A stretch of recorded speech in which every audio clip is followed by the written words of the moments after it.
Hello everybody, this is Toys R Us, and for this new figure unboxing and review we're going to be looking at the Doctor Who Mechanic Studios.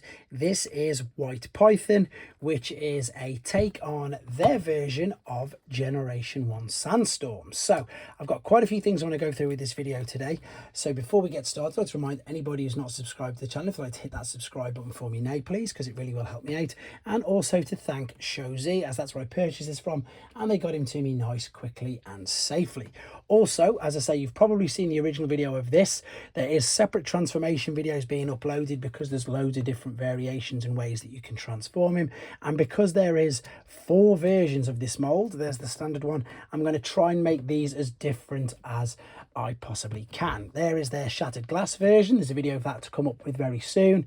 And indeed, we've got a comic book version as well. As I say, we're going to look at this particular version. Now, this particular version is quite interesting because it is based, I believe, on a Japanese KO of the original figure, which is this. So, of course, we're going to do some comparisons with that as well. So for those of you who are unaware, this is not an official Hasbro figure or Takara. That is why they can't use his proper name. It's made by Doctor Who or Mechanic Studios, which again is a third-party company. Because this figure transforms, they are not allowed to call him Sandstorm or Shatterglass Sandstorm or anything else like that. They have to call him by a completely different name. So as I say, in the main video of the main, as I say, Generation 1 toy version of this figure, there is a separate head. I don't know if this one has got the same, but these are ingenious little figures. So they're, I suppose, known as Legends scale because of the size of them. There is, what is there here? So yes, there's a different color head, and you've got the weapon, the instructions. This is the reason why I'm uploading them separately, because there's just it starts off in helicopter, of course, as you can see, he's in buggy. So I'm uploading, I think, all 6 ways to transform him. Hopefully you've seen a couple of them already. There's the collector's card that comes with him, and as you can see, he is packaged pretty much in buggy. So we're going to have a look at that mode straight away. So again, because it's not by the same laws that Hasbro is, that's why they've got all this plastic packaging. And let's have a quick look at him. This color scheme is lovely, actually. It really does seem to work very, very well. So the helicopter blades are all stored underneath. You can take these off if you want. If they fall off, I'm just going to move them, but for now I'm going to pop them back in. So yeah, as I say, this is pretty much your buggy mode, which you can see there. Yep, that's the way it is. The only thing is you can see the head. Now you've got a couple of choices. What you can do with the head, is this going to slide down for me? You can either turn it around, because on the images that you'll see of this particular figure, this is really stiff. It's just obviously fresh out of the box. You can, here we go, if we move this forward, you can lift this up. It's sort of moving now. You just really need smaller fingers, I suppose. Now, in the pictures of this, you can just about make out on the back of the box, you can see that the head is still there. But what you can do is you can turn it round like so, and it's a little bit like, I suppose that's better now, it's sliding, a bit like an engine block or whatever. But with this particular mode, there's no extra detail on the back. So what I think looks better, again, let me know what you think in the comments, guys. I think it's better to just bring it all the way up, tuck it all the way in this particular gap. This is really stiff, like so, and then tuck it in. And I'm sure, well, you let me know in the comments. I think hopefully you'll agree that it looks better like that. I think it does personally, because again, there's no visible head, and the buggy itself isn't too bad. I know a lot of people said they really didn't like the buggy mode in the original video. They think it was the weaker. I would agree that it is the weaker. I don't think it looks too bad. I do, however, think it does look very chunky and maybe perhaps a little too wide for it. It is good though. Look, you've got all the wheels. There's the rotor blades on individual pins, which is lovely, nice chrome inside there. So it does mean that, you know, it will roll backwards and forwards, which is of course the main purpose and point of it. You've got a bit of detail there of the silver. It looks like suspension springs in there. The rotor blade there is covered up. You can lift this out if you wanted to. I know some people like to have that there because again, it's just personal preference. With regards to the weapon, you can't oh, you can, of course you can. I've just remembered, you can not, well, I suppose it's store it, but also you could use it. You can attach it via this little tab there into the cutout on the side, so you can indeed armor it up if you wanted to. To give you an idea of the size of this, Generation 1 Turbo Master Legacy, of course, drag strip, and we've got a few other figures just around here. Here we go. Here's the Jurassic Park Jeep from the mainline toys. But as I say, this is a nice and small figure. There's a Generation 1 Powerglide. It's a bit bigger than that, but as I say, this is what's referred to as a Legends scale size figure. So there's nothing more to say about him in his particular buggy mode. Again, I think he looks great. Let's come back and have a look at him in his helicopter mode. So then, here's the helicopter mode, and to be honest, this is my favourite version of the helicopter so far. Granted, I've only seen 2 of them, but I wasn't aware of this lovely snake effect they've got down the side and the fact it says Python there. It looks great, of course, because the original one which they used was based on the Generation 1 toy. It didn't have any of that deco on it at all, so that's something completely new. And again, I think it looks great. The detail on this for its size is brilliant. This is obviously silver, which is reflecting nicely, same as all the inside of the windows there. The rotor blades, of course, go around completely unrestricted, same as the back. Again, you can have this to the side or lift it up if you want. Loads of it tucks away all underneath. There's some great homages to the original Generation 1 figure transformation there as well. I just think it looks beautiful, and again, for the size of it, I think it's great. You can also again keep this attached to the side if you want to.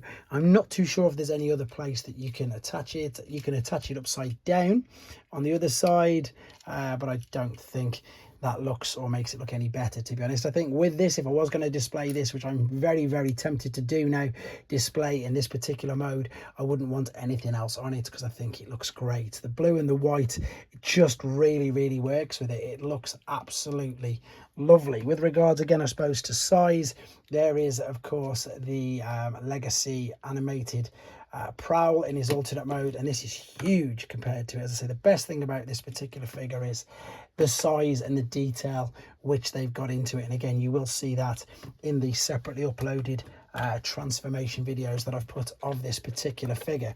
I was going to start to bring all these in robot mode, but I might as well start to bring some in now for you, again, just to give you ideas of how small this particular figure is. So of course, we've got Core Class Optimus G1 Powerglide. There is a New Age Prime as well, which is way, way bigger than it. So you're going to see in a second when we come back right now with him in his robot mode, do some more comparisons and I suppose see how small he is.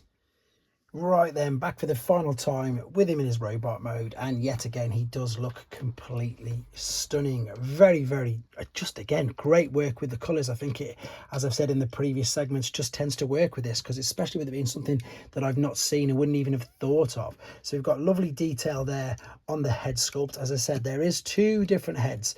You can change them by using a very small screwdriver, and although this doesn't really make any difference as in with regards to the point of it, you've got a toy version and you've got a cartoon version, but because this particular version of Sandstorm was never in the cartoon, I suppose it's just complete personal preference as to how you want it. This figure is highly articulate though for its size. You've got this movement here in the shoulders. It will go around. You can take that completely off if you wanted to, just to give yourself a bit of extra movement. Again, it's really stiff because it's brand new. It'll come all the way up there, and then unfortunately it does get restricted, but you can bring it all the way down. There's a swivel at the bicep, there's bicep flexion, there is no wrist swivel because it just folds out from inside the forearm. The head, as I say, if you can get your fingers in there, you can turn it around, look it up and down because it is on a mushroom peg. There is a full waist swivel. The hips are on ball and socket, so they will go out that far to the side. To the front and also to the sides, nearly all the way into full splits. You've got a knee bend, you've got a hip swivel, you've got huge amounts of articulation on the ankle with the tilt, the rock, and the fact that you can manipulate all of these very, very differently. You can turn them on the side, you can tilt it forward. The same with the back as well, the sprue. So again, really, really articulate. With regards to the sides, you can take these right out to make the full T as well. So as I say, super articulated, and that's why a lot of these third companies legend scale figures are in fact dubbed as mini masterpieces. But I'm going to ask you guys a question now, because again, I am completely new to this. My normal understanding or my normal expectation of a Doctor Who figure is something that is like a micro master size scaled figure, a bit like this. This is Doctor Who's Optimus Prime, whoops, and indeed Ultra Magnus, which you can see are tiny. However, with regards to other third-party companies like New Age, Magic Square, and indeed Iron Factory, you can see that they scale really well. So again, I really don't know this, so I think it's obvious, but I'm asking anyway. So I'm understanding that when they partner with Mechanic Studios, and that they make, I suppose, more standard, as we'd call them, Legends scale sized figures. Please let me know in the comments, because as I say, I don't know, and I'd love to be able to say knowing for a fact in the next few videos. So there's some of the third-party companies take on some of the figures. Let's see how he looks and compares before we get all his accessories with some mainline figures. So for those of you who only collect mainline, or like I did originally, Generation 1 figures, you can see that, you know, I know these are mini bots, but not much bigger than them, obviously nowhere near as big as of Optimus Prime. With regards to, I suppose, what I would class as mainline figures, they are in between core class and deluxe. So that's a small deluxe figure. You can see there he's nowhere near as big as them, which is quite interesting. If I bring out the other larger figures like the leader class, etc., they're just absolutely huge compared to them, and probably won't even fit on camera. So you can see he's just in between the core class figures and indeed mainline deluxe. Right, with regards to accessories, you can obviously pop the gun in his hands if you want. I've kept the blades there because you can do a few things with these. You probably saw this in the other video. You can, if you want to, very much like Springer, use it as a sword. You can, if you want to as well, attach it to the side, a bit like an Optimus Prime from Rise of the Beasts, using it as a bit of a blade. But if you don't want to do that and you're worried about storage, they do store at the back exactly the same as how they did in the buggy mode. So you can see we've got these, I suppose, tabs and the cutouts, and even though they're fitting behind there, it doesn't restrict it too much. You know, if you bring the leg too far back, it will. But what I'm gonna say is, and you'll be able to see in a second, that because of the way they are put, you can't even see them usually. There you go. Oh, I've just knocked one off. But you know, it depends on how you balance, position and pose the legs. The blades stay hidden behind quite well, so that's a great idea. And they do, as I say, you can fit all four there, or you can use them indeed as additional weapons. Right, very quick last few comparisons. There's the original owner of the mold. That is the G1 toy version of this figure, and as you can see, it is just a fantastic homage. Even though it's a completely different color, it's a fantastic homage, and it just works really, really well. Right then, that's all I'm going to say about this particular guy. So this is MS36W White Python, what I believe to be a take on a Japanese KO version of a Generation 1 Sandstorm. Let me know what you think in the comments, guys. Take care.